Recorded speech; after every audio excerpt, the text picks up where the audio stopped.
Video.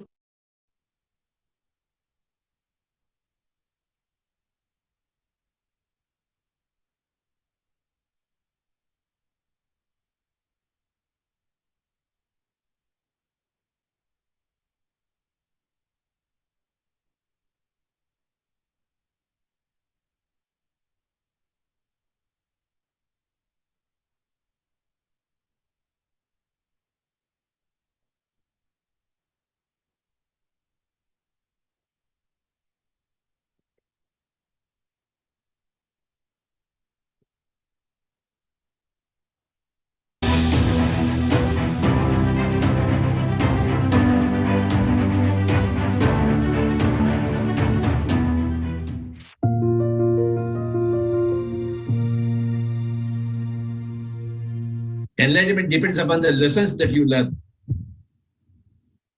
Everybody has got huge number of lessons to learn.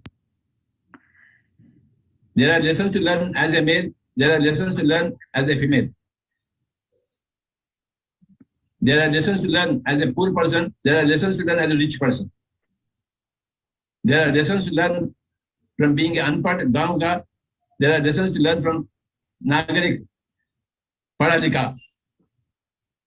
So there are lessons to be learned from insults. There are lessons to be learned from praises. There are lessons to be learned from birth. There are lessons to be learned from death. Everywhere there are lessons. The more number of lessons you learn, the more enlightened you are.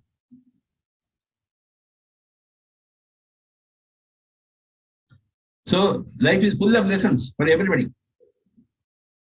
Life gives you opportunities to learn lessons, all the lessons, from all the events, from all the persons, all the situations. Every situation, every event, every person provides you a lesson. Supposing somebody is drinking and he is spoiling his liver, so you learn the lesson. So if you drink also, you also spoil your liver. Somebody has done a murder and gone to jail for 13 years. So you learn a lesson from that fellow. If you murder, you will also go to 13 years jail. If somebody has done meditation and he has opened the third eye, I also learn a lesson. If you do meditation, you will open your third eye. We learn lessons from other people. We learn lessons from our own life.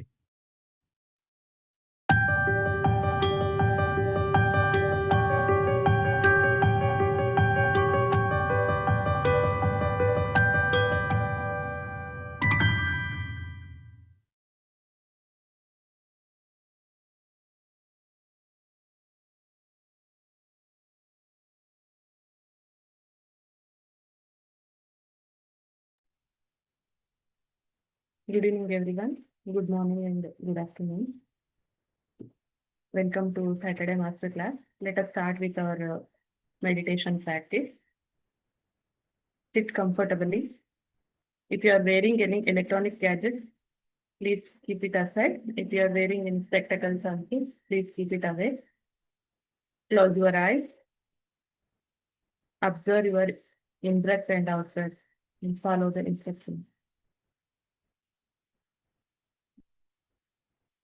Before breath mindful meditation, few minutes, practice heart elevation process. For that, keep both your hands on your chest area and follow the instructions.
Dear friends,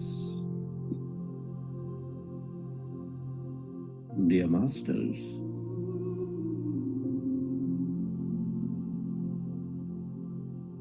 with your specs removed, eyes closed,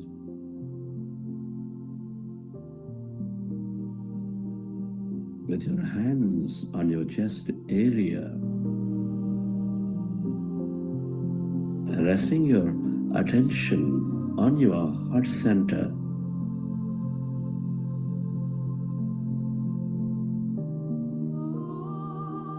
connect with your beautiful heart. With your attention on your heart center, with a slow, long, relaxing breath,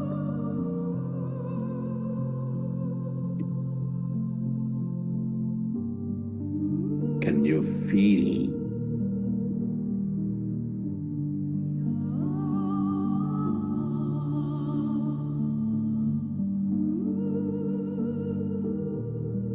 your beautiful heart?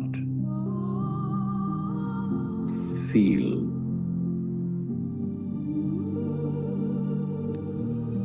the seat of all emotions,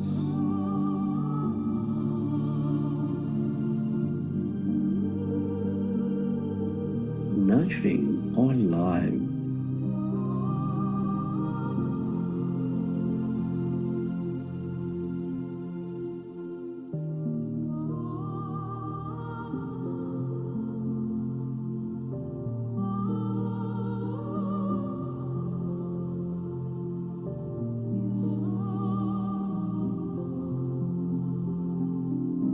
With its energies of love, compassion, gratitude,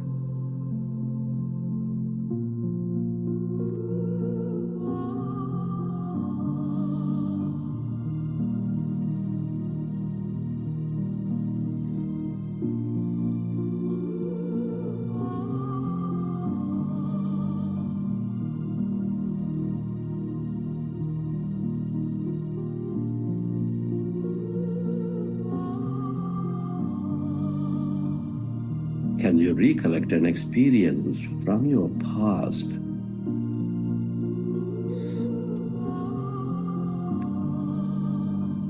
or from the vision of your future where you feel enormous love, joy, gratitude, or simply bring up an experience in the present, smelling a flower, playing in water, taking a walk in nature, helping somebody in need.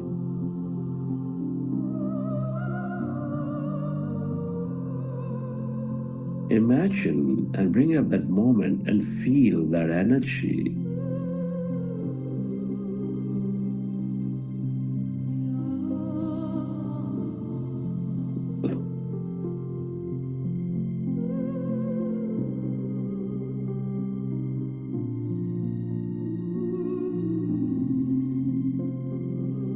Relive that moment and feel that energy.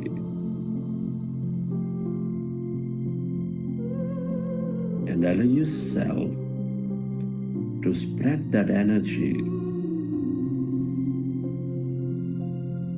onto everything and everyone on this planet, or to someone who is in need, to help them heal, to help them elevate themselves.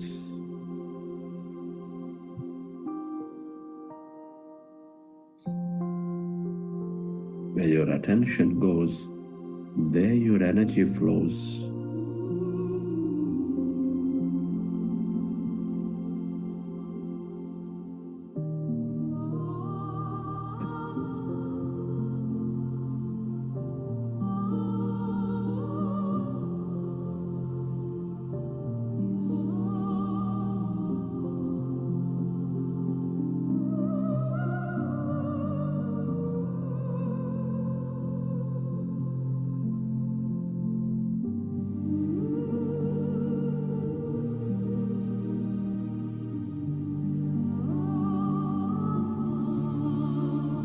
We're all deeply interconnected.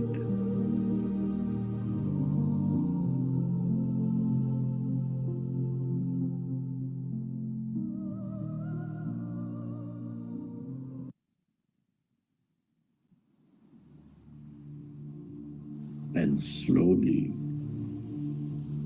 let's go into breath mindfulness meditation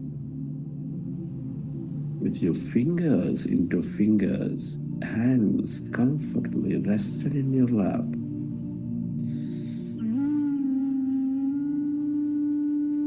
Observe your normal, natural in-breath and the out-breath.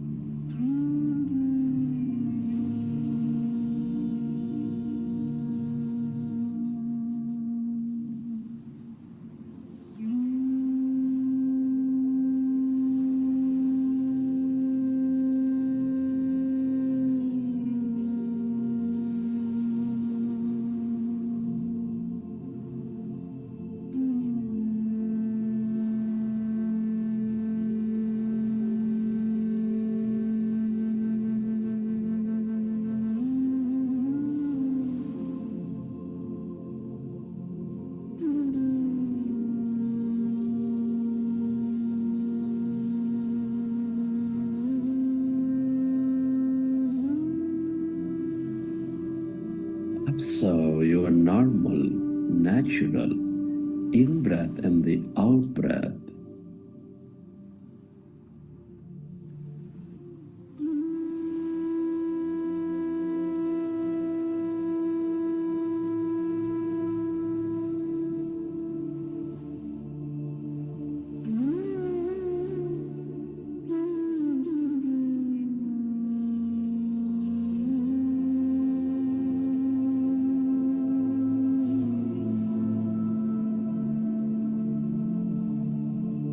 We are in a powerful group meditation, harnessing the energies of the group.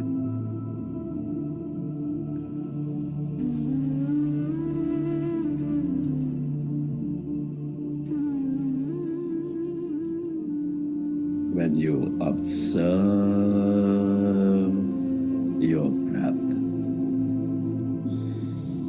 your mind slowly becomes empty.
less and less of thought, calmer and calmer, allow yourself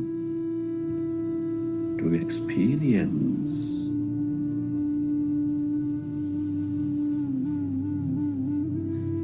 that greater calmness inside of you, emptiness all around you.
Emptiness is energy. This is the quantum field of energy.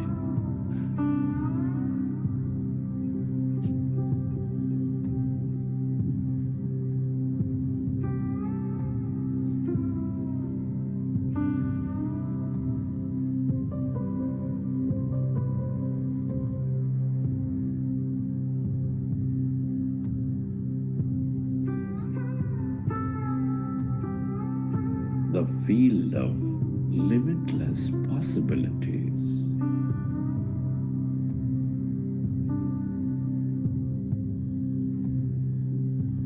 The longer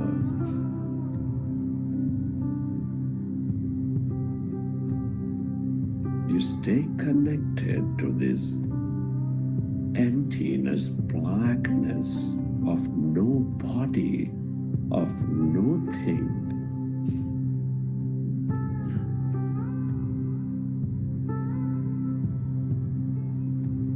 the more experiences you draw into your life.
It is natural to have thought.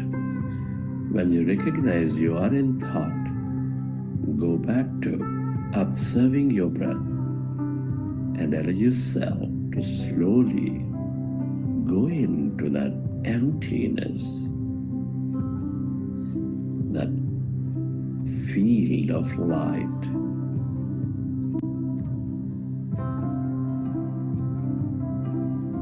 We are less matter, more emptiness and energy.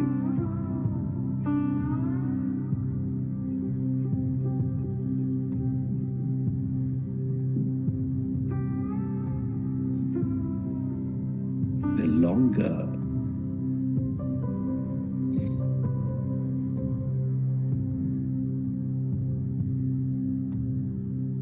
we stay in the empty states of mind, the more you transcend your body.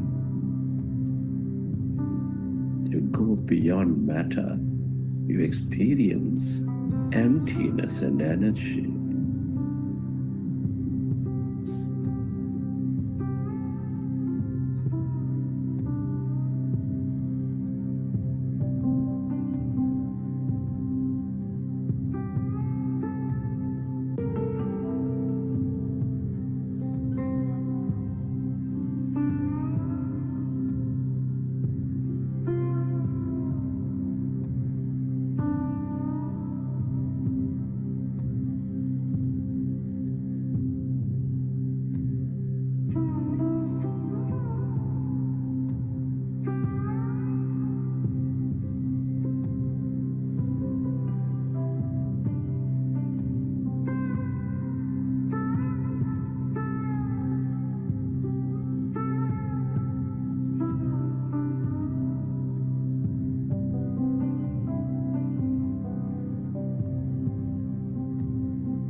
Relax, dear friends.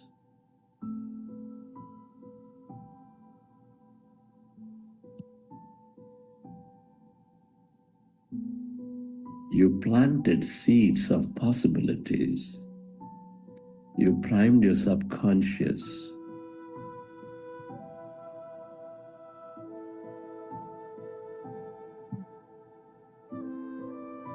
Recognize that whatever you emotionally embrace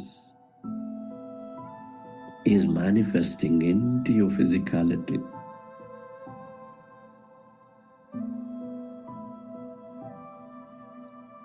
Be grateful for this opportunity to create. Be grateful for to everything and everyone who will help you to create this future. Your gratitude to your parents, teachers, mentors, family, friends, everyone in your life.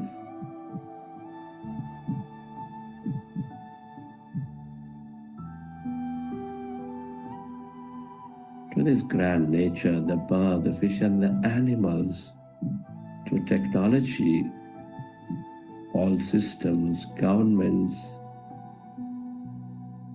companies, to yourself, and to this intelligent quantum field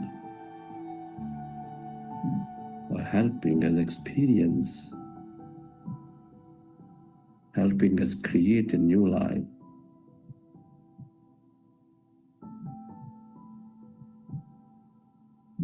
Gratitude moves us into coherence and helps us draw and create more.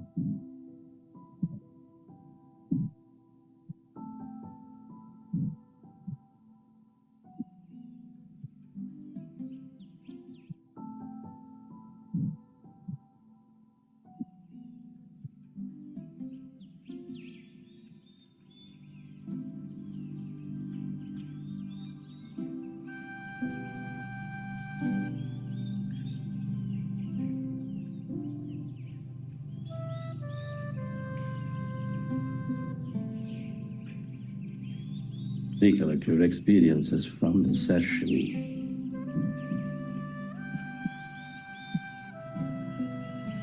How did you feel?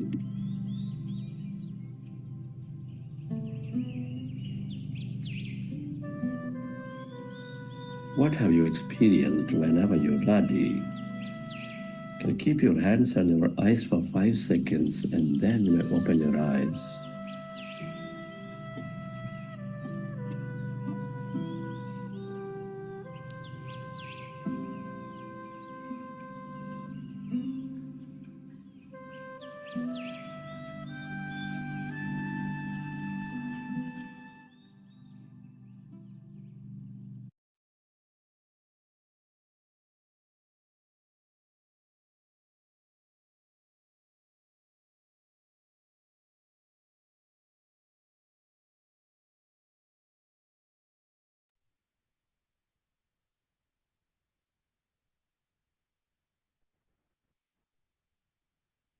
Lakshmi, enjoy today's meditation.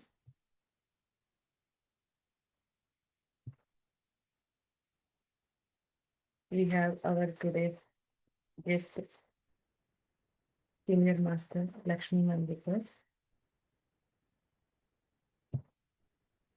Mrs. Nagalakshmi K is an esteemed automation leader with 20 plus years of product management expertise dedicated to delivering and supporting automation solutions for enterprises.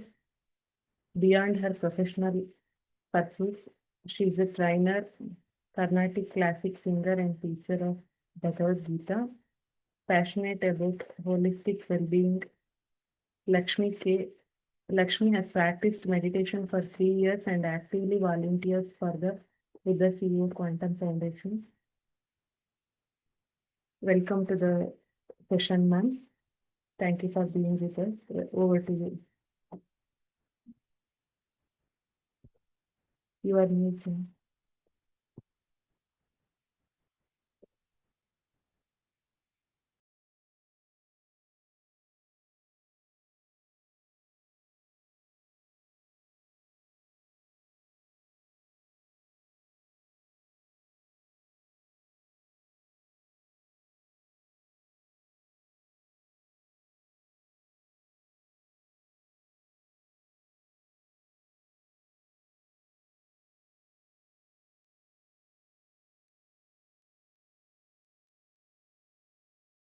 Namaste, everyone.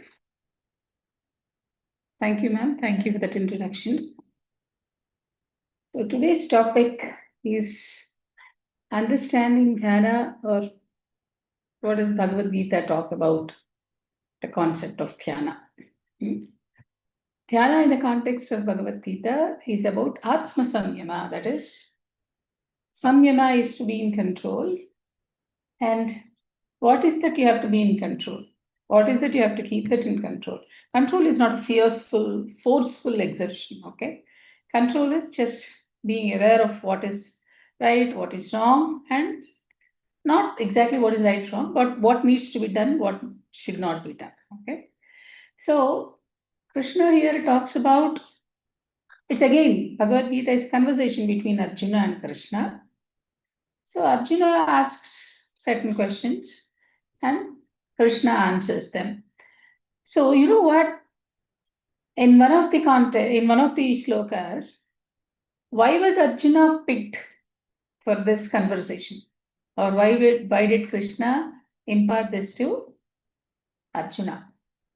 He said, Pravakshyam Anasuyave. Anasuyave, meaning Anasuya is when we talk about in colloquial language, we say Asuya is jealousy. Anasuya is opposite. He is not jealous. So what is this jealousy here in the context of Bhagavad Gita? When Krishna Paramatma says Arjuna as Anasuya, Anasuya is a quality. Asuya is a quality where you see even if the person is doing some good, you find a fault there. Even if someone is doing good, you're finding a fault there. That is called as Asuya in this context. So whereas Arjuna is opposite to it. That is the reason, one of the reasons, not the all, but one of the reasons why Krishna Paramatma is having this conversation with this Arjuna. And Arjuna is not, this is also called as a combination of Nara and Narayana. So Arjuna in some way, okay, he's far above us in terms of his sadhana, his maturity and all, that I'm not talking. So he's some way asking what we also have these questions. Okay, so in this chapter, Krishna talks about how meditation has to be done, what is the small things that you need to keep in mind, and what are the qualities of a person who is in this path. Okay, so there are certain terms that we will come across, and there is also a term called sthita prajna. Sthita prajna means some is who is equanimous, equanimity. He is not disturbed by any of the external factors. So he will start with something called as how is the journey also he mentions, Krishna mentions, okay. So he says very first thing is whenever you are getting into or whenever you feel, see at the end of the day, what is this Bhagavad Gita all about? It has basic tenets. What are those? One is Nishkama Karma, meaning Nishkama. Kama is a desire. So you are doing something without any desire. Okay? You are doing selfless service, one.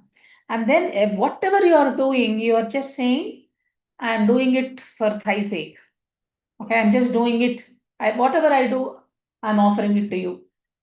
That's the second. Third is do not have too much of attachment to anything in this. As long as your existence is there, do not be attached. Too much of attachment.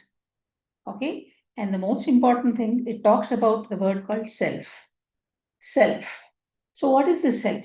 You call it Atma, consciousness, whatever you call it. So you call that. And lastly, you talk about something called as a moksha. The final destination is moksha. It's not a destination, I'm just telling you. The final thing that thing talks about is moksha. So what is this moksha? Moksha from what? Moksha is liberation. Okay. In normal language, if you see moksha, there cannot be exact English words for the Sanskrit, but near words, I would say. So here is saying moksha is nothing but liberation. Liberation from what? From the cycle of birth and death. This is called as dukkha samsaram. Dukkham ashashvatam. Okay, so it's always, there is some sort of a dukkham here. So liberation from the cycle of birth and death, meaning what? Today I am born. I do some acts. I do some karma. Again I take a birth. Again I take a birth. Again I take a birth. That cycle goes on. Somewhere you have to stop it. And then that is called as a moksha. Free from cycle of birth and death is moksha / liberation. That's the final goal for all. So whenever a person, a normal person, is leading his life, how could one conduct themselves so that they are in this path of moksha? Lakshmi, if I practice Bhagavad Gita or if I learn Bhagavad Gita, if I practice whatever is taught in Bhagavad Gita, can I attain moksha this birth? We don't know. Even this birth you can do it. Or I can also say, hey, you are on the path exactly after 100th birth again. After taking 100 births, you will attain moksha. That is also a great thing. Because immediately after 100th year, there is something called as a moksha for you. That is also a great thing. Don't think, oh, 100 years, it's not that way. Okay. So in this chapter, typically, it is talking about dhyana and it's called as atma samyama. Okay. So what Krishna starts with a beautiful thing called as whenever we are performing an act, okay, our entire four faculties should merge in what we are doing. Okay. So it starts with something called as Anashrita. Sri Bhagavan Uvacha, he says, Anashrita karma phalam karyam karma karoti yaha sa sannyasi cha yogi cha nanaragnir achapriyaha. He says, meaning what? See, whenever a true sannyasi, right? Whenever we talk about a sannyasi, we always think about the orange-clad monk with kamandalam or whatever it is, and he is secluded. No, it is not that way. It is one of the principles of that monk life. That's a different story. But anyone, even in being in the family life, how can one be sannyasi? The actual meaning of sannyasi here, Paramatma says, the one who performs the duties sacredly without any expectations, as per the scriptures, whatever the scripture says, however you are performing the duties, number one, and renouncing the fruits of that actions. First, any sannyasi means one who performs the duties as per the scripture, whatever it is told to you to do, number one. Number two, renouncing the fruits of those actions. This, when you do together, he or she is a sannyasi. Okay, so the underlying important matter here is all the actions, whatever we are doing. And why am I saying this in the context of dhyana is we are talking about something called as mindfulness, right? Whatever action we are doing, all those actions, okay, all those actions, when we say that we are mindfully doing it, that is where we are saying we are doing 100% and we are not bothered about the fruits of that action. Whatever I'm supposed to do, I am doing it. So who does that? He's a sannyasi, he says. Okay, and he says, anashritaha. He's not really bothered about what is the fruit of action. Okay, karma phalam, whatever action, whatever the fruit you get of that action, is not bothered. So sannyasi cha yogi cha nanadagdirna chapriyaha. It is not about when you say sannyasi, it's not about renouncing the actions. Agnikriyaha, meaning all the rituals that are associated with your daily life, it is not about renouncing them alone. It is renouncing the fruits of that action that you're expecting from that action that you're doing. Okay, so he starts with that. So that is a prelude. So whenever a dhyani or meditator is doing his actions, he is bothered about what he is doing mindfully rather than the benefits of that action. Automatically, whatever has to happen, it will happen. But our focus is entirely on this. And then he talks about yam sannyasaviti prahu yogam tam vidhi pandava nahya sanyasta sankalpaha yogi bhavati kashchana. He says there is always about, in one of the contexts, Arjuna asks Krishna, no one wants to perform any crime, any misdeed, right? I don't want to do something wrong to others, but why am I being compelled, like as if someone is pushing me from back to perform something not right? Then Krishna says, okay, kama yesha krodha yesha. Kamamu and Krodham. Kamam is a fervent desire, a desire which is too much. You are furious about it. Krodha Eshaha. Krodham is persistent anger. Anger and Krodham is not same. Kopam and Krodham are not same. Okay. So here in the context, he says, any Arjuna understand what is sannyasa and what is yoga. Yoga is performing your actions. Karma yoga is yoga. So you are performing as per the scriptures. Sannyasam is you are just renouncing the fruits of that actions. Just keep that in mind. So this is very important. And he says that assuming that someone is climbing a mountain, trekking a mountain. Okay. So when he starts at the foothills, just imagine that mountain is your sadhana or a practice. So slowly, I'm doing. When I'm climbing the mountain, I'm stepping, right? I'm doing some action. So that is your performing your karma. And once you reach the top of the mountain, what you do? You put your chair and relax. That is the ultimate. There's something called as Aruksha and Arudha.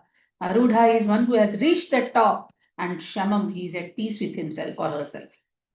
And during this process, whatever you're doing is called as Aruruksha.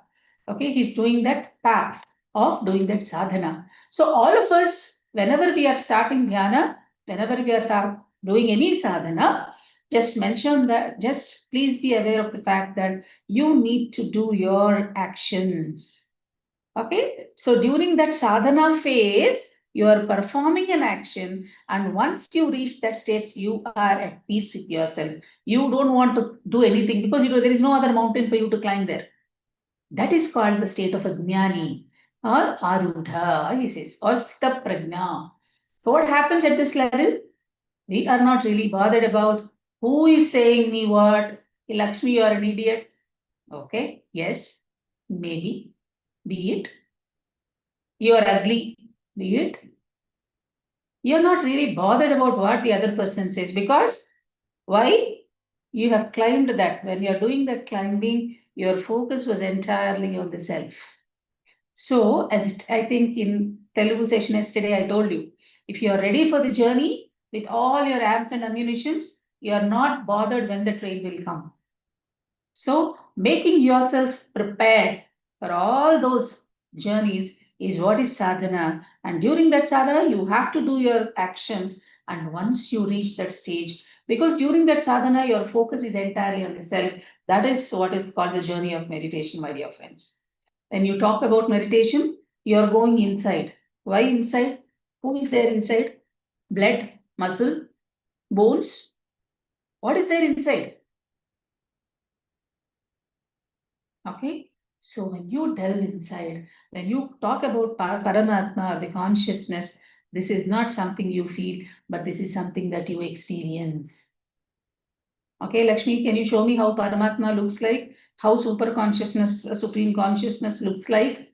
When you are able to define something with your cursory options, that is not Paramatma or the consciousness. This is something that you experience. If you are looking at sun, okay, can you picturize how light looks like? How you feel that? No. If you are saying light, you can just say it. But when you experience it, that is the glimpse of Paramatma. When you are able to sit even for a minute, just for a minute, if you are able to sit still without any thoughts, mind's function is to give you thoughts. Okay. But if you are able to sit still for at least a minute, that is the experience of a divinity, my dear friends.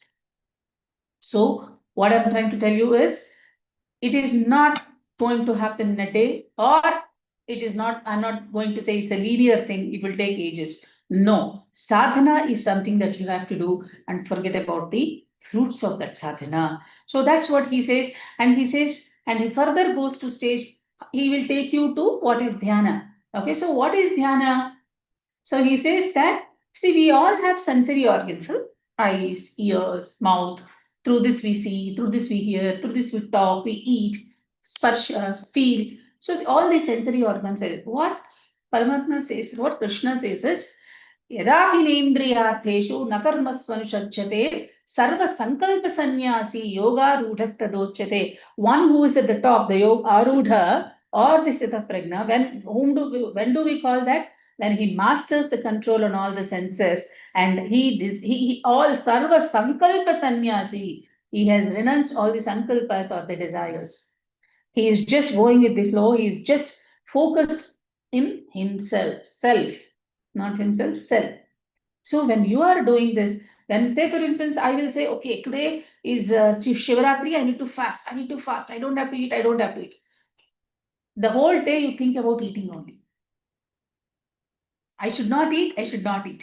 But when you do it only with your sensory things, you will not be able to conquer. So do it from within. Your thoughts, your actions, everything should be in harmony. When this particular yoga rudha or this sthita prajna, when you reach that stage or during this phase, how do you reach there?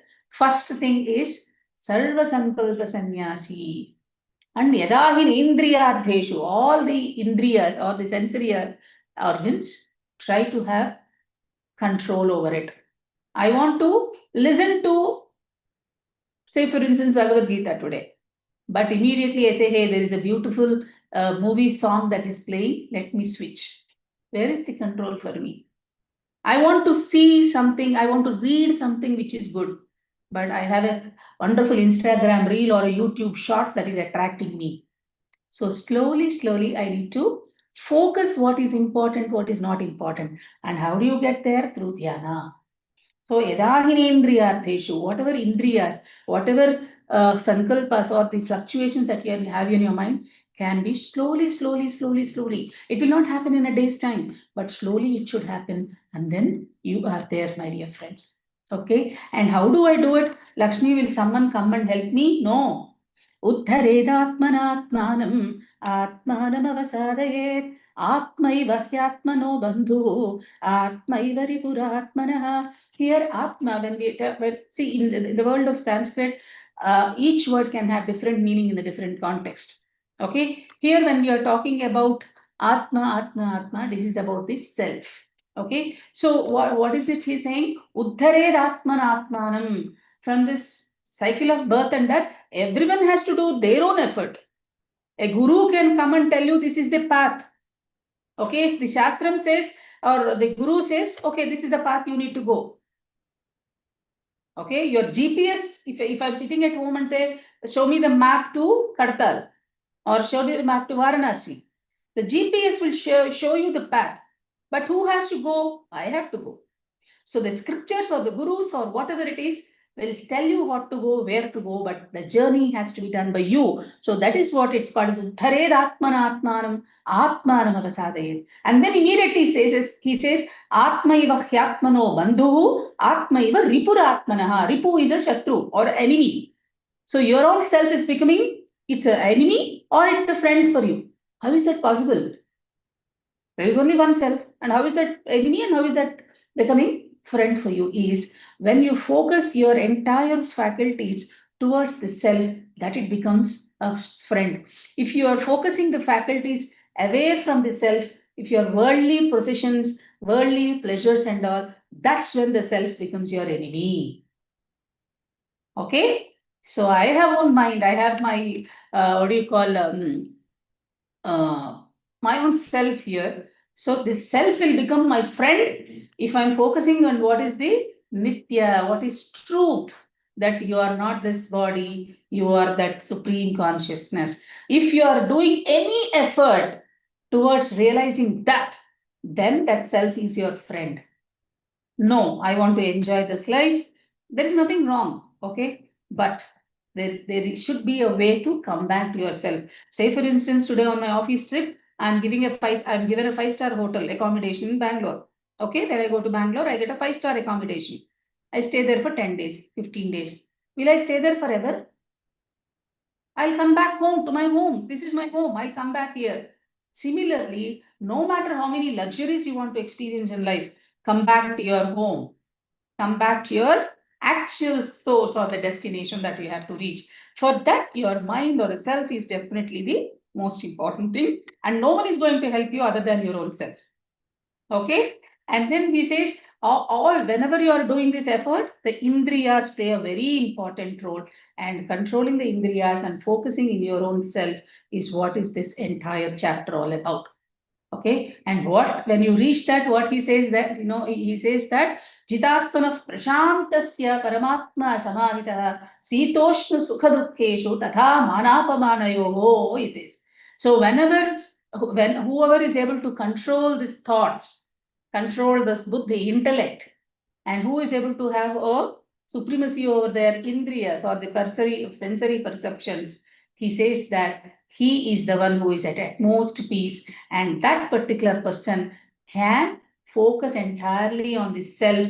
In that context, he does not have any, such person is free from dualism, dvandvas, like sukham, dukham, okay, pleasure, pain, anything is beyond the duality, he says that.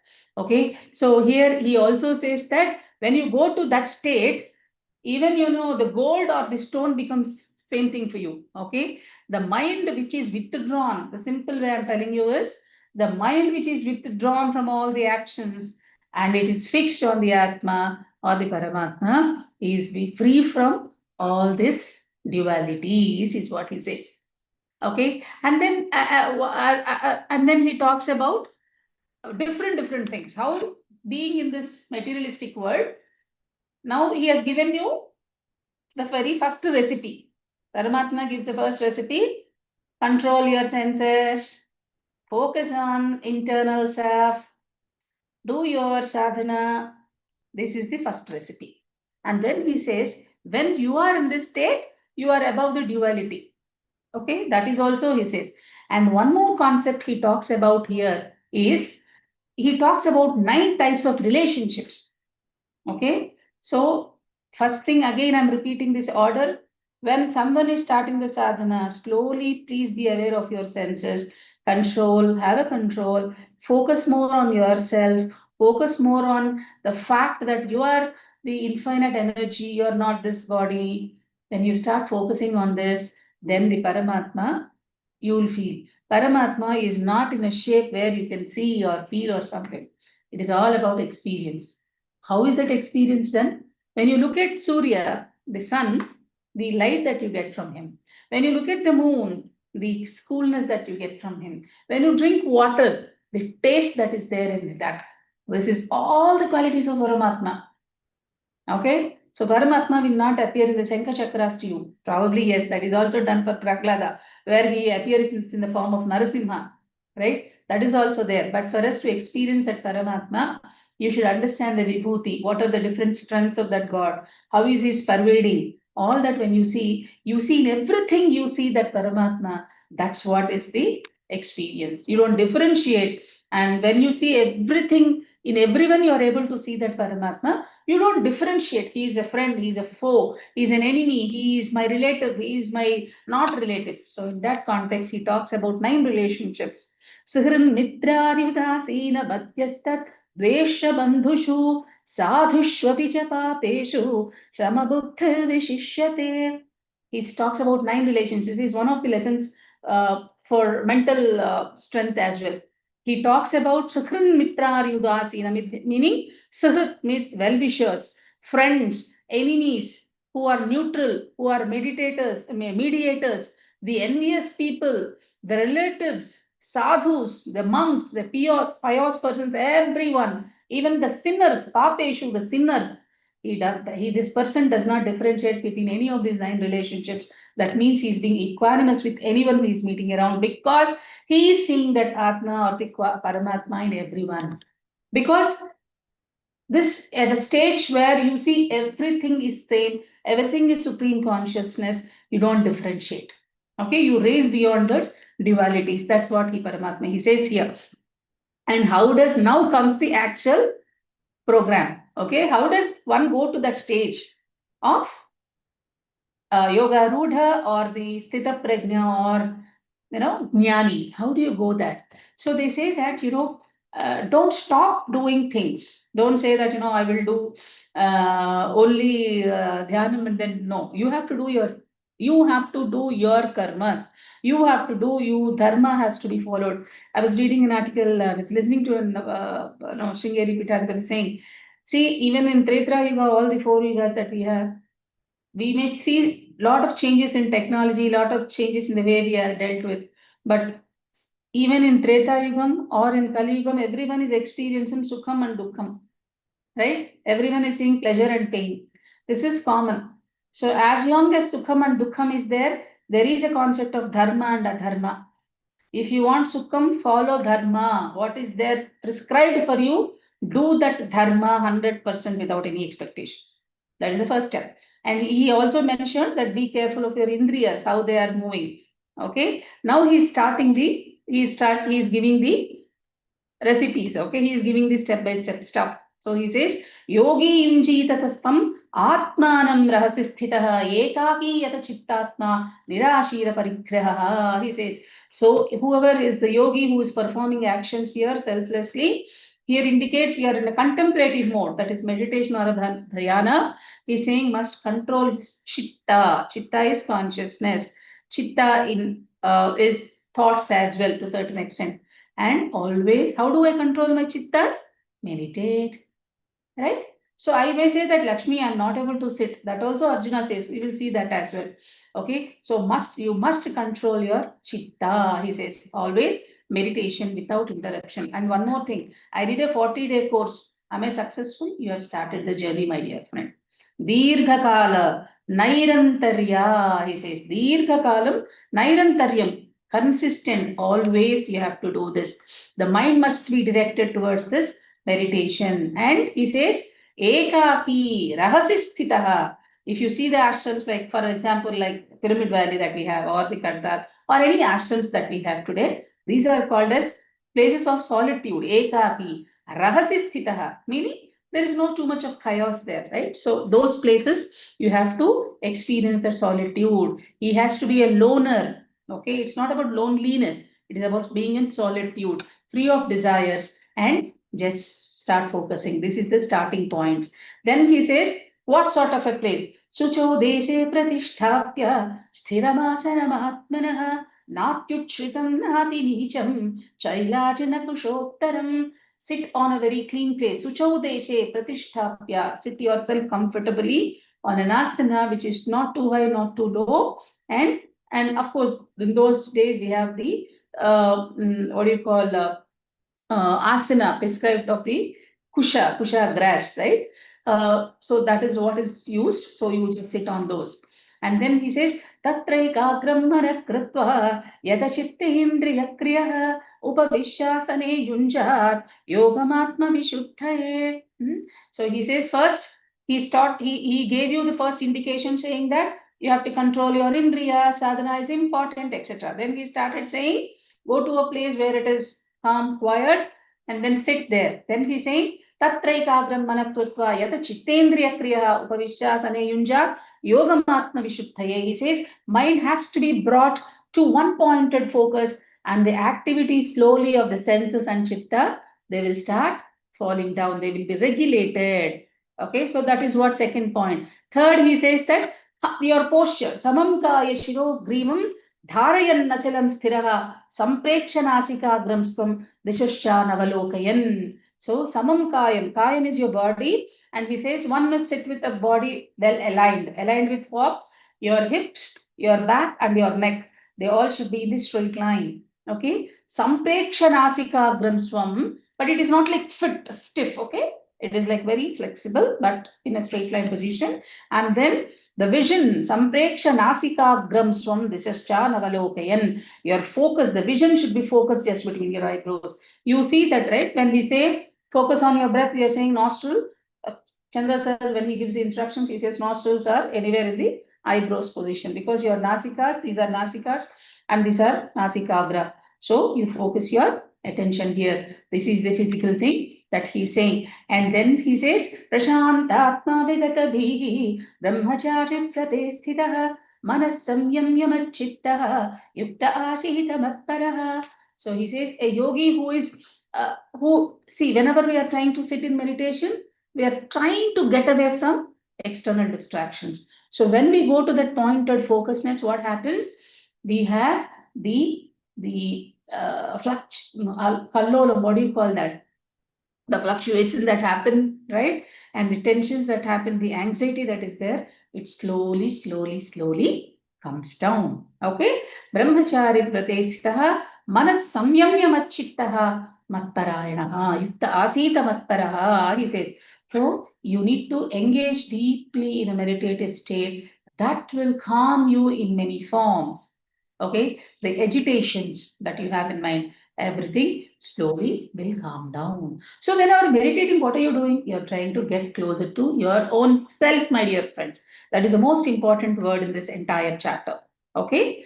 So then he says, Yunjan nevam sadatpanam yogi niyatamanasah shantim nirvana paramam matsamsthavati gacchati. So whenever you are focusing in this way, right, free from controlling senses, free from slowly getting into the deeper meditative force with a unilateral focus, so you will find an ultimate happiness, he says. Shantim nirvana parama matsamstham adhigacchati. He will attain the supreme bliss. So when you say bliss, bliss is not something that I will earn. Okay, I am not saying I'll meditate, I will get bliss. No, bliss is always within you. Unfortunately, because we have lost that connection with our own self, we are not feeling that bliss. We are not experiencing that bliss. Bliss is not outside. Bliss is there within. And when you are meditating more and more, you are getting closer and closer to yourself, meaning you are experiencing that bliss. Okay. So physically, he said, how do you have to sit? Then he's giving you few more tips. Natyashnatastu yogosti, nachaitantamanashnatah, nachati swapnashilasya, jagrato naiva charjuna. So he says that a yogi, whoever wants to get into the sadhana or who is doing the sadhana, he is who is practicing solitude, he cannot be accomplished one who eats too much. If you are eating too much, you cannot get into this zone. One who eats very little, no way. Oversleeps, no. Deprived of sleep, no. You have to be doing everything in moderation. That's what he calls it as yukta hara viharasya, yukta cheshtasya karmasu, yukta swapnavabodhasya yogo bhavati dukkha. Both, but all those who are doing this, the yoga, the path of meditation, be very focused on what you are eating, what you are feeding your body, what you're feeding your brain as well, my dear friend. Balanced in work, regulated in sleep, can mitigate all sorrows by practicing this dhyana. And he says that one whose consciousness, one whose activities are completely disciplined and regulated, first we discussed about it, right? Indriyas and all. So one whose consciousness related activity is completely disciplined and regulated, what happens? The mind is firmly established in the Atma or the Self.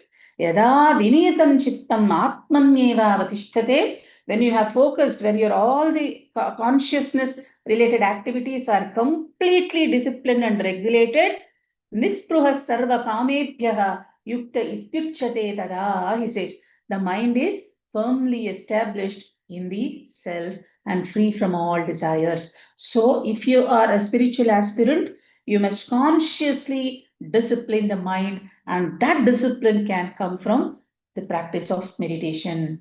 Stay unaffected by distractions and focus on the Paramatma at all times. Definitely, it requires effort. It's not just going to come to you just like that. Okay, you need to put an effort. You need to practice. As I told you, you yourself have to do. Even the Paramatma cannot help you. He can show you, hey, Lakshmi, this is the way you go in the form of a guru, but you have to do this. And he tells that how he gives you a simile. Yatha deepo nivasastha. Imagine you have a lamp, okay, which is placed in a decently, not too much of air, but a decent place. So how does it stand? It just, the flickering doesn't happen. It just stands still. That's how our mind also should be focused on the self. So when you practice meditation, you can get into it. Okay, so whenever now we talked about indriyas, then we talked about how physically you have to sit, then I have talked about your eating habits, your sleeping habits, then I'm talking about what you have to focus. Then he says the mind, the stuff, the thoughts has been restrained with this dhyana. Now when you are practicing it, Now we are steady. Now the unison or the unison with the Paramatma or Atma happens. Then what happens in that? The sharp, subtle intellect rejoices with it internal bliss. Okay, eternal bliss and in unison with this Paramatma. Okay, that's when you start experiencing that bliss. As I told you, bliss is already inside. Okay, and then he talks about the yogi who is steady fixed in dhyana experiences super conscious eternal bliss. That is what is liberation. Then I know that I am not this body because I'm experiencing that bliss, that eternal consciousness. I know that I am not this body. When you know that this is not you're not this body, you are at least halfway through by understanding what's the truth, what's the ultimate truth is. This can be grasped by the subtle intellect alone. Okay, so such a yogi will never will not ever waver from the ultimate reality. So the more and more you practice, the more and more you come to the reality that you are this infinite potential, not this body anymore. Okay, so he says that whoever is in this stage, right, he experiences what do you call supreme bliss, and there is nothing beyond it. Okay, he says utkrishtam, uttamam. There is nothing more to it. Okay, and he says that yasmin satyona dukkena guruna api vichalyayet. He will never be deterred by any of the other botherings in his life. Okay, he also says tam vidya dukkha samyoga viyogam tam vidya dukkha samyoga viyogam yoga sangitam sanishchayena yoktavyaha yogo nirvinna chetasa, meaning the state of the severance from this union, right? You are in the union state. Now you are slowly coming to the unison with the Paramatma or the self, right? So whenever you are doing that, definitely you need to practice with undeterred focus. Nirvinna means we get, I have to do, should I have to do this meditation? That sort of a feeling you should never have. You should have the constant, nityam, and continuously you should be in practicing that state. And when you are getting that state, what happens? Slowly, sankalpa prabhavan kaman tyaktva sarvana sheshataha manasaivendriya gramam viniyamya samantataha, meaning all these desires and all, the restraint from the senses, slowly, steadily, with conviction and intellect, the mind will be fixed on the self alone. And is it that easy? Is it that easy? No, it is not. So then how? Then he says, Shanai Shanairu Parame Buddha Dhriti Grihitaya Atma Samstham Manakrutva Nakinchidapi Shintayet. Meaning, whenever I sit for meditation, the mind is going somewhere. Pull it back, sit. Again, it's going out. Pull it, sit, pull it, sit. So at one fine time, the mind will analyze, hey, even if I go out, this fellow will again make me come back to this normal state. Instead, why not I sit here? And then it gets settled down. That is Shanai Shanairu Paramer Buddhya Dhriti Grihitaya Atma Samstham Manakrutva Nakinchidapi Shintaye. So even whenever you are doing the best, the beauty part of the beautiful thing about Bhagavad Gita is it gives you such a push. It says Dhriti. Dhriti is whenever you are doing any activity, he says that dhairyam, that fiercefulness is very important. But this is a slow, gradual, and a gentle process. Don't be harsh on yourself. Whatever experiences you had yesterday, you may not have it today. That's fine. You don't have any experience. That's absolutely fine. Okay. So skill, that dhiratmam, valor is essential, is very much essential to attain devotion or yoga, my dear friends. So your buddhi yoga will prosper with skill and determination is what he says. And then he talks about we will know this manas or the thoughts will be these are the objects of senses. We have not cultivated them. We have not restrained them. We don't have that habit. Now it will try to go out and out and out. That's fine. Pull it, pull it, pull it. Push, pull, push, pull. That has to be continued is what he says that. Okay. And then he says, Yella, how do you do it? Yes, you know that whatever is there outside is useless. Whatever is there inside, it is useful. When you know that, right? Even though when the mind goes out, you can pull it back. If you are not confident that whatever is inside is useful to me, you will let that mind wander wherever it is. So cultivate that habit. Okay, and then he says the yogi who has restrained in the self, whatever is described, right, is in a very serene state, always a blissful state. Okay, the rajasic effects of mind like me, I, and all will slowly vanish, and he will be always be with unison of the Brahman. He says that. Okay, and then he says whoever is doing that, the act, that particular state, that bliss state is eternal. You cannot break it, and that is what is called the paradise. Okay, and then he says, and he says that now with that state, what happens? So when you are meditating, right? Chandra sir always says your empathy increases. How is that happening? The oneness increases. How does it happen? Because Yomam Pashyati Sarvatra Sarvam cha Mai Pashyati Tasyaham na pranashyami Sachame na pranashyati. He says, one who perceives me, because whenever you are doing dhyana, you are coming closer to yourself, right? So that self is nothing but what? Atma, supreme consciousness. So whenever you are coming closer to your own self, you know that whatever is there around you is the same self. Right? So one who perceives me, Krishna Paramatma says, one who perceives me everywhere and everything, they know that everything is me, and he's never distant from me. He's always closer to me. He says, Krishna Paramatma, he says that the Atma prevails in everything and everyone. From a devotional angle, when you perceive him in all, and when you're able to see him in everyone, everything is him only. Right? He says that. And then, and he feels that the residing consciousness is everywhere, everything, and that it's him. I'm just trying to cut short. Vasudeva Sarvamiti. He says, Vasudeva is everyone. Okay? Vasati and Deva. He says, Vasudeva Sarvamiti. And also he says that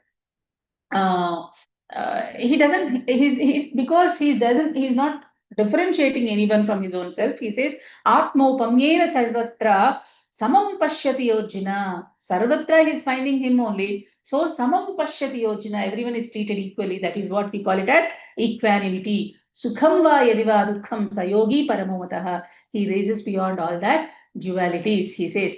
And then our Arjuna says, hey Krishna, you are saying very nice things. Okay, but how is that? Is it practical that because the mind itself is, the nature of mind itself is running away, and you're saying to have focus, and you are expecting me to see everything and everyone the same thing. Is it possible? He's asking. Yoyam, Arjuna Vacha, he said, Yoyam yogastvaya proktaha, whatever you have told so far, Samyena Madhusudana, Etasyaham na pashyami, chanchalatva sthitin stiram. Whatever you said, it is good. But is it possible? Is it possible where, what do you call, the fickleness of this mind, can I get it to place? And then he also says, and he gives a simile, right? Chanchalam hi manah Krishna pramadi balavad dhrudam tasyaham nigraham manye vayoriva sudushkaram. He says fickleness is the characteristic of a mind, okay? It is always fickle, jumping. It is extremely tormenting. It is always in a tormented state, anxiety state, always. Okay, it is subjected to agitation and continuous turmoil, and we cannot you are saying catch hold of it. I cannot catch hold. It is very powerful and it cannot be restrained. And he gives a simile of uncontrollable wind. Right? If a wind is there uncontrollably, can you hold it? No. So he draws a simile between the wind and your mind in terms of fickleness, agitation, and the power. Okay, air can go anywhere. Your thought can go anywhere.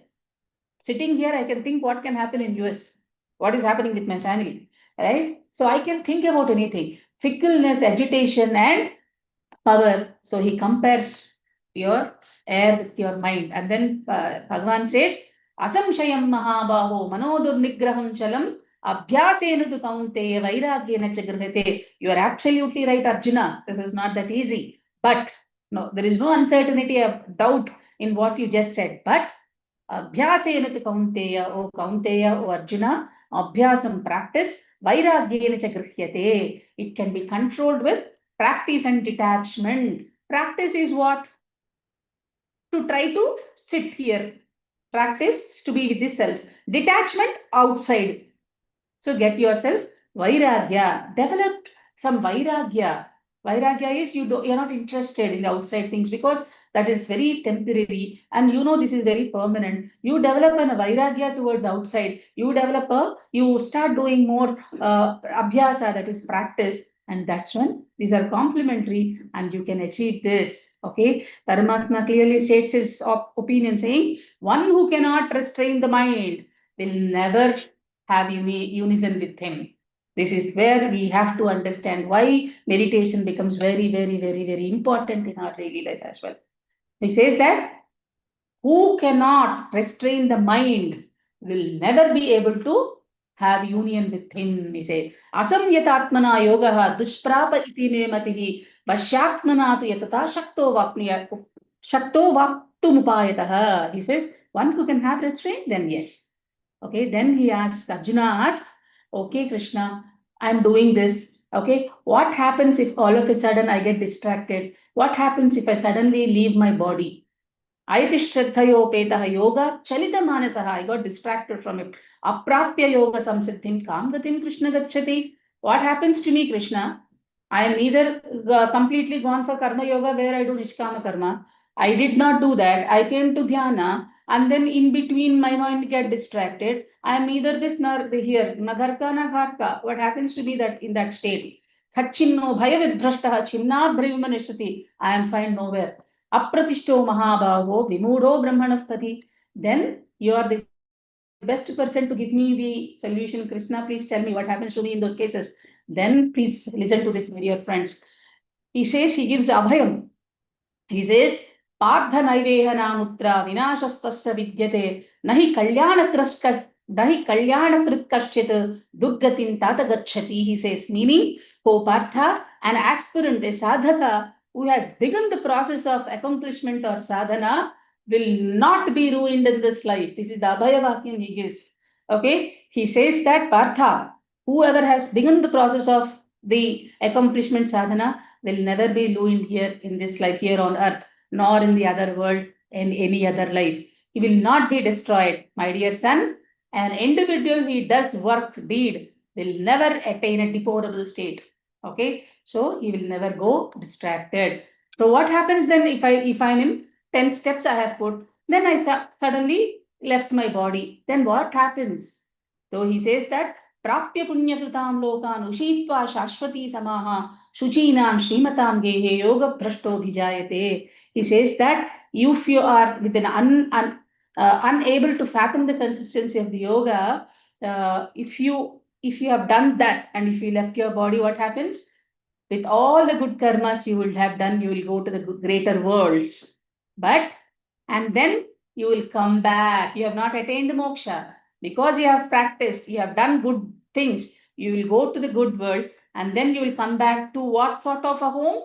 Suchinam Srimatam Gehe Yoga Prashto Vichayate. So he says that when you what do you call once you leave your body, you'll go to better worlds and then come back to homes like very pious homes, very wealthy homes, which will enable you to do more and more practice in your next birth. And otherwise also he says athava yoginameva kule bhavati dhimatam etaddi durlabhataram loke janma yadi drisham. He says first is you'll go to, if you leave your body, you go to that lokas. Again, you take birth in Shuchina, wonderful homes. Even if your sadhana is much more stronger in your previous birth and you leave your body, what happens? You will directly go here. What do you call?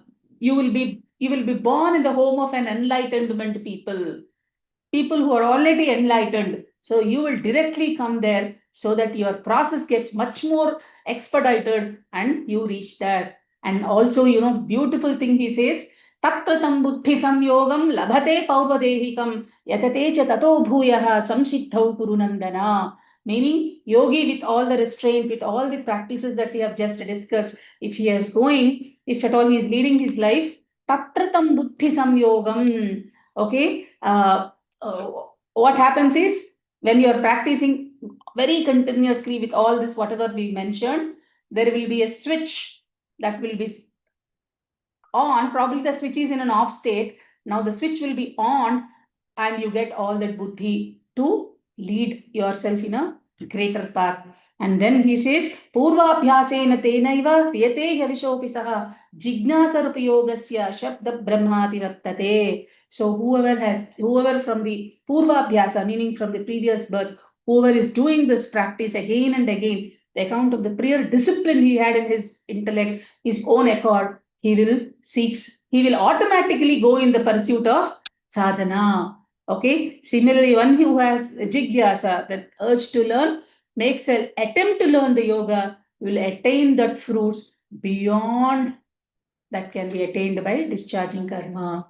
Okay, so everyone, whenever, don't think that, hey, why am I not progressing? We don't know. Purvabhyasena tatratam buddhi samyogam. There will be a point in life where the switch will be on, but you have to be consistent in your practice.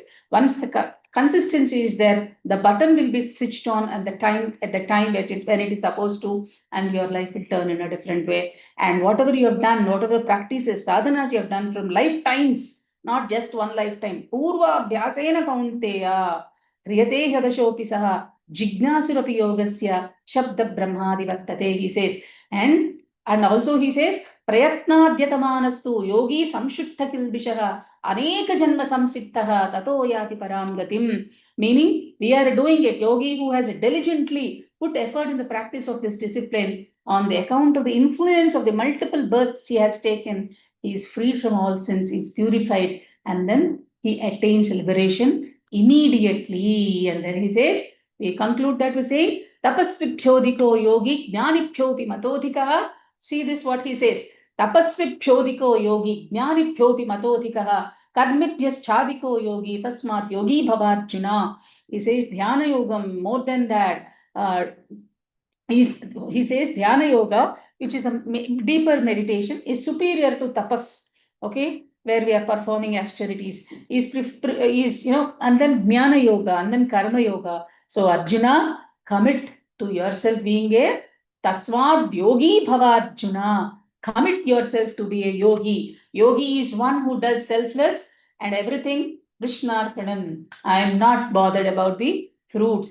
Yoginampi sarvesha madgatenantaratmana shraddhavan bhajate yomam same yuktatamo mataha. So amongst all the yogis who are aspiring to have unison with me, Krishna Paramatma says, amongst all the yogis who are seeking to be in unison with me, he who offers, focuses his all the internal faculties called antahkaranas unto me, worships me with utmost reverence, is the best and foremost in my opinion. Bhajate yomam here means me, Krishna Paramatma, he focuses that. Always, always, always, Shraddha. Shraddha is very important. Consistency, Nirantara, is very important. And with your internal faculties, whenever you are submitting yourself completely to the self inside, when you're going inside, you have reached that. Okay, so that's what he says, and that's what this yoga or this particular chapter says. I try to give very short meaning, the essence of what is being told or mentioned in this chapter. It is way beyond. It's not a 1 hour session. Try to say you. So having a constraint of the senses, focusing on the mind, and when you do it internally, when you go internal self, that's when you get into that zone of unison with him. Okay, so that's what I had to say. And when we say that, as a part of when we recite shlokas, we say yatah pravrittat bhutanam ena sarvamidam tatam swakarmana tamabhyascha siddham vindati manavaha yatra yogeshwara krishnaha yatra partho dhanuttaraha tatra shri vijayodbhutir dhruvanitir matir mama. Oh, Pandava, Arjuna, Yatra Yogeshwara Krishna, wherever the conversation of this Krishna and Arjuna is being memorized, recited in those homes, Tatra Shri Vijayor Bhutihi, Thruvanitir Matir Mama. He says that wherever this particular conversation between the God and Arjuna is being recited, heard, replayed, understood, there the victory is inevitable, he says. Okay. So with that note, I conclude. Thank you so much for giving me this opportunity. Yes.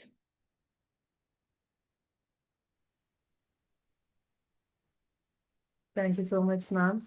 It was really insightful. Yeah, as told, it's a very vast topic in short of time. It's very difficult to explain all the things. Still, you covered all the things, and it was very pleasantful to hear your shlokas in a uh, way you presented. It was really pleasant for our ears also to listen. Thank you so much. If anyone wants to have any Just question, have one question. There's someone asking me, can you summarize all the points briefly? Yes. yes. See, the point summarizing: restraint over your senses, focus on yourself, sit every day, sit in a secluded place, spend some time with yourself, get into self, and with unilateral focus here, you're doing that dhyana. You have to have basic restraint of your food you eat, sleep, rest, and all. Have that and practice, practice, practice. There is nothing more. Okay. So that is then when you do that, everything he was saying is abhyasa and vairagya. Vairagya is towards the outside elements. You say, hey, if I'm eating too much, I will fall ill. So when you get that thought in your brain, you'll not go there. So show that sort of a vairagya towards the outside things and abhyasa towards what is important. This is the crux. Yeah, ma'am. Prasad here is raising the hand. Allowing that. Yeah. You can ask me any questions on this particular topic, I'll be able to say. Yeah. Hello. Yes, sir. Go ahead. Hello. Yeah, we can hear you. Please go You are ahead. audible, sir. Madam వినపడుతుంది తెలుగులో మాట్లాడచ్చు కదా hello మాట్లాడొచ్చు ఇక్కడ అందరు English నాకు చెప్పండి పర్లేదు which ever is comfortable you can say తక్కువ టైం ఉంది మళ్ళీ ఏం లేదు మేడం మీరు చాలా బాగా చెప్పారు అంటే నాకు భగవద్గీత ఒకసారి విన్నాను అది కానీ ఇప్పుడు మీరు చెప్పింది అంటే ఏ మనం ధ్యాన యోగానికి రిలేట్ అయి ఉంటుందా భగవద్గీతలో chapter number 6 chapter number 6 okay madam ఇప్పుడు మీరు చెప్పిన క్లాస్ మరొకసారి మాకు వినాలంటే అది వీడియో కానీ ఇదే క్లాస్ మళ్ళీ ఆడియో ఉంటుందా మాకు మరొకసారి Available in YouTube and it will be available in our Buddha Seva app also. Buddha Seva app also will be available. Okay. Yes. One problem actually in Buddha Seva app actually this regular presents Telugu. I couldn't get the classes recordings. I am trying in my programs everywhere, but I am unable to find the classes. Can you please tell me the navigation how I can access the daily programs in the Buddha Seva app? Sir, are you there in any of our WhatsApp group? Ma'am, I am in the WoW group. Yeah, please check with your facilitator. They will help you out. Okay, ma'am. Okay, thank you. And thank you, Lakshmi ma'am. Thank you very much for your session.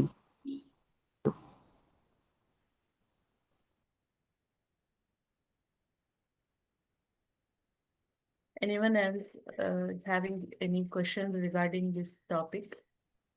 Please raise your hand. You want to share something on what you have heard or if you have any questions?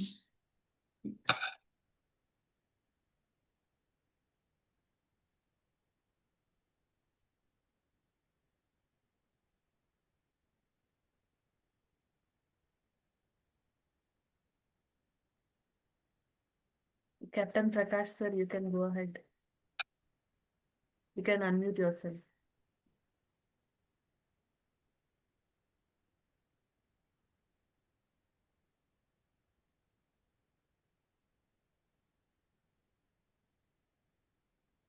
Yes, sir, go ahead.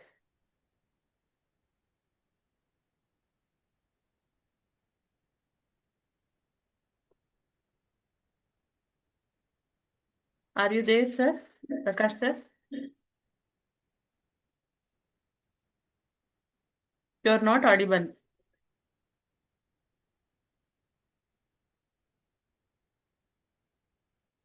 Unmute yourself and try to raise your system volume.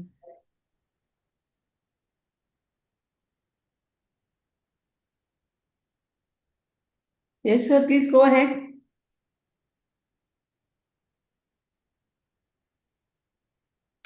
He cannot hear you. Okay. Then can we take up the other one? Yeah.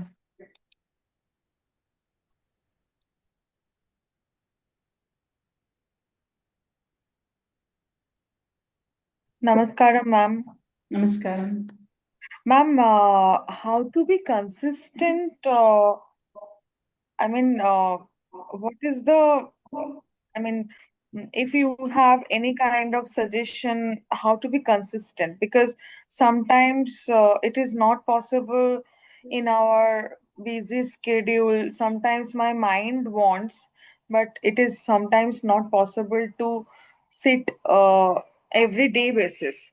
So, our lifestyle, actually my circadian rhythm is completely gone for a toss, like it is completely opposite, because late night is should not be done. So can you give some suggestion or light on this topic, how to be I would consistent? suggest you to read Habit book, number 1, immediately. Number 1, purchase this book and read this Atomic Habits book, number 1. Number 2, my question to you, do you brush your teeth every day? Yes, ma'am. Why? Do you have time for it? Yes, ma'am. Is there any occasion where you say, I don't have time, and without brushing you go off? No, ma'am. Right? So the same thing, just think that it's equally important. If you can't stay a day without eating food, I'm telling you, even I am there, Koyal. Even I am in those sects of non-consistent person, but slowly I'm getting into it. Okay. So my suggestion, first suggestion, read the Atomic Habits book. Second thing, make sure this is a priority. If I don't meditate, I will skip my all the 3 meals today. Do this. Okay. Number 2, this one. Second thing is, how do you differentiate? How do you define consistency? This is also a beautiful thing which one of my youngster friend told me, a very young fellow, 20 years fellow. He was telling me, Lakshmi ma'am, why do you think 7 days a week is a consistency? Say 5 days a week I will do. That is also consistency. To start with, you say every minute, every day I'll sit with 10 minutes only. 10 minutes. Okay. Just eat, before eating food, if you are eating 20 minutes food, cut it down to 10 minutes. And before eating food, sit there for 10 minutes. And the best thing that But ma'am, when we eating food, that's you are saying cutting down the time of eating food, but I practiced it by my own and finally achieved it. Ki you should have your food very mindful with mindfulness. So that's why it takes time. No, no So problem. I'm just giving you an example, okay? I'm giving okay, you an okay, example, okay? okay, ma'am. Because you know that one more thing is, before sleeping, you tell your mind, hey, I have to get up early tomorrow at 4:30. Usually I get up at 5:30. I'm just pushing my getting up time by 1 hour early. I will get up at 4:30. Ma'am, Okay? actually, the question is initial days. I'm not actually. I tried to do from so long, but it is not happening. I mean, till now, I'm not able to be successful because my circadian rhythm, as I told you, after COVID, as it is work from home, my circadian rhythm is completely getting opposite. Like late night, I'm becoming a very late night person because previously I have to go to the office, and now it is work from home. So the work schedule is also in my hands. So somewhere the normal phenomena like my bowel movement time and everything is gone for a toss. Like it is Okay. completely Okay, I also opposite. work. So I how also, can I? Yeah, yeah, yeah. yeah, Koyal, I am also a working woman. I don't have a maid at home. I do all things myself. Okay, I am working. I take classes. Okay, I'm not trying to boast about what I'm trying to do. What I'm trying to say is, if you think it is important priority in life, automatically things will happen. And it's only a matter of few days of discipline. That's what I was telling in my session as well. Few days of discipline, and automatically your mind will listen to you. Okay, and one more thing is, as per the research, what we say is, if I want to do something, okay, I want to get up early. I'm on the bed. I got up. There is 10, I mean, at 4 o'clock or 5 o'clock, whatever time it is. Then immediately my mind says, hey, Koel, last night you have really done you were very hard. You did a hard work. Your body is tired. Today is weekend. Get some rest. That's okay. We'll see tomorrow. The mind will tell you this. Okay. Then very first 5 seconds will decide what you're going to do. You just jump out of the bed and just jump out of the bed and you will be there. The very first 5 seconds, if you are listening to that brain which is saying, don't go, don't go, don't go, you will not go. The very first 5 seconds, whatever action you take decides your further action. So my suggestion, if the mind is saying anytime no, immediately negate it and jump into the activity. Okay. Do that. Atomic habit says, start your habit for 1 minute, 2 minutes, 3 minutes, whatever minutes you want to do, and make it as a habit. Even if you don't want to go, even I want to go to gym, but I don't go. I want to work out, I don't do. Then what I do? Just put the yoga mat and sit there for 5 minutes. Then I decide, okay, my yoga mat is already there. Then why not do yoga? And then I do it. Okay. So what I'm Yes, trying to tell you is, start with 2 minutes, start with 3 minutes meditation. Just sit for 3 minutes immediately after you get up. And ma'am, last question, can you suggest me the day one, how to change my, the biological clock is Very completely. first thing that you need to do is sleep early.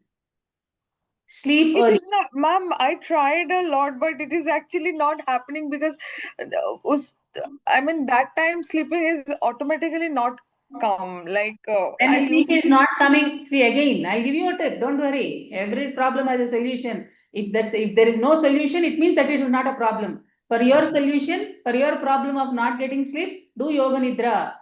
Open Buddha CEO app, 10-minute Ma'am, meditation. I Pick used to do it. automatically you Yes, do ma'am. it. I'm telling you, you will get it. I'm doing it, madam. I have done it. Then I have a problem. And feel very, very relaxed after yoga nidra. Do that, you will sleep. Okay, there is Louis Hay's meditation, okay, which he'll tell you, even if you sleep while listening to this also is fine. You'll automatically fall, you will definitely get into sleep. You listen to one of the Buddha's Yoga meditations, you will definitely, when you are practicing meditation, you will get into sleep. Try that. Actually, I'm not able to break, Before but that, no Instagram, no YouTube for at least 1 hour before sleep. yes, ma'am. But actually, I'm trying to do from so long, but day one, I'm not able to breaking up. And after That's what that, I'm saying. Day one, that is the issue. Tell your brain, immediately your brain says, hey, Koel, yesterday you have worked very hard. Take a rest. Okay. So just observe this. Force yourself for doing 3 to 5 days and everything will fall in place.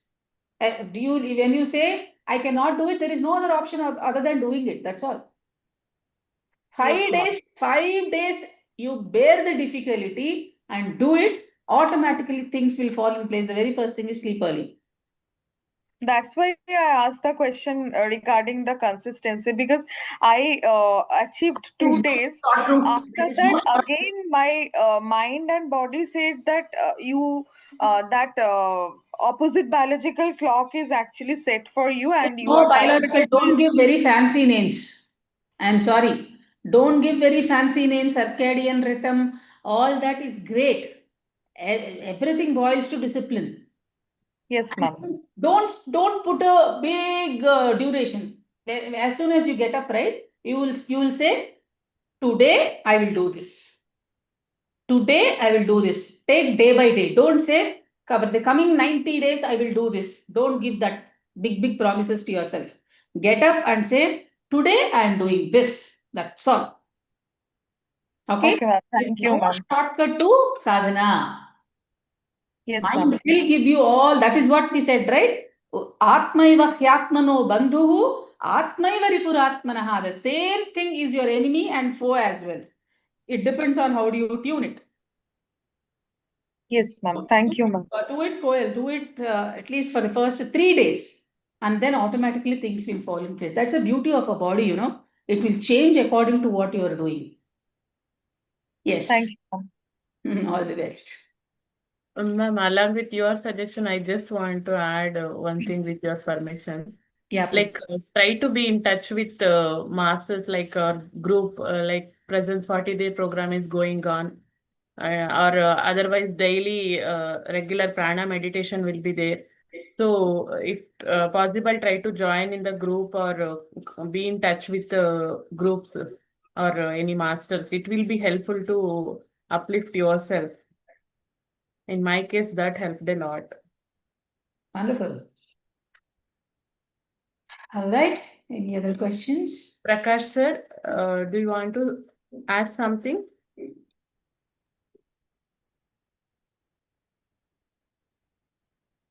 Probably there is an issue with the mic. We Some cannot- technical. Yeah. Yeah. You can write to me as well in the chat window if you want to.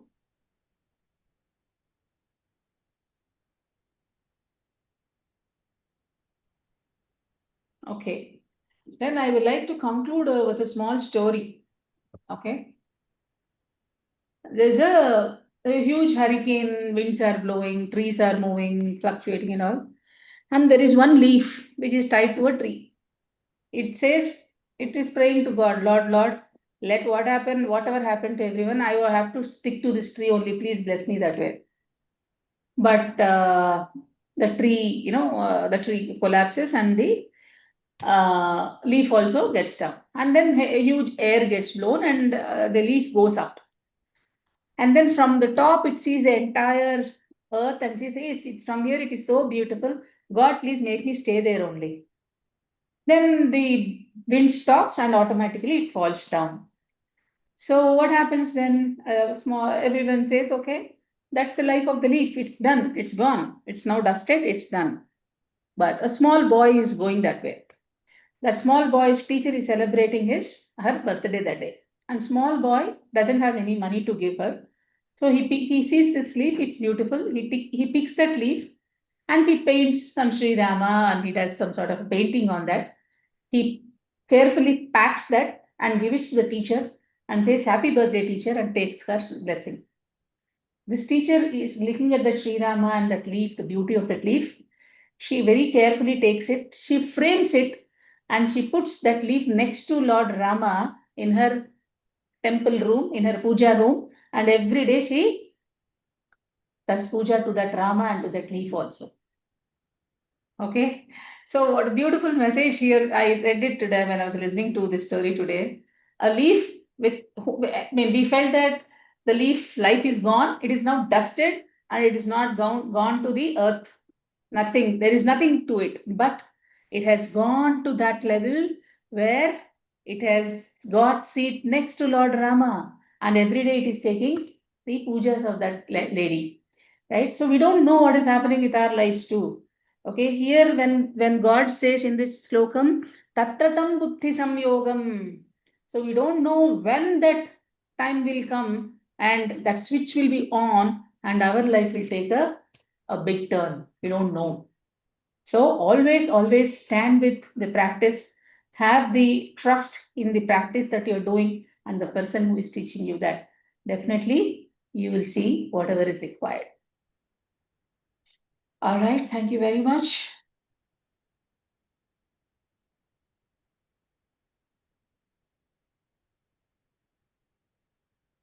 You're on mute. Yeah. Thank you so much, ma'am. It was really insightful. I don't know how time passed.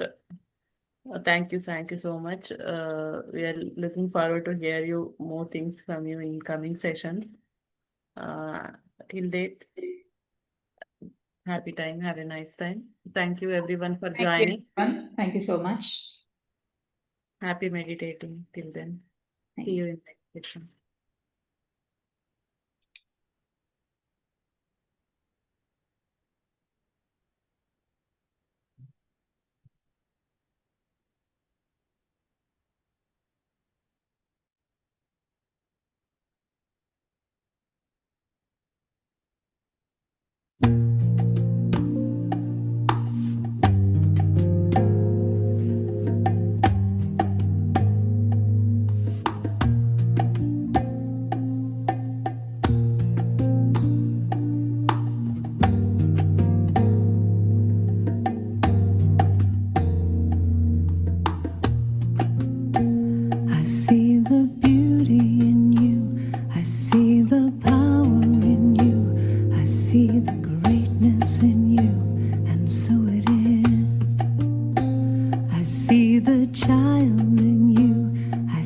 the sweetness in you, I see the softness in you, and so it is. I can see it, it's right there before me. I can feel it deep in my soul. I just know it, that you are an angel full of magic and power and pure sweet love. I see the goodness in you, I see the wisdom in you, I see the strength in you, and so it is. I see the joy that's in you, I see your light shining through, I see the love that's in you, and so it is. I can see it, it's right there before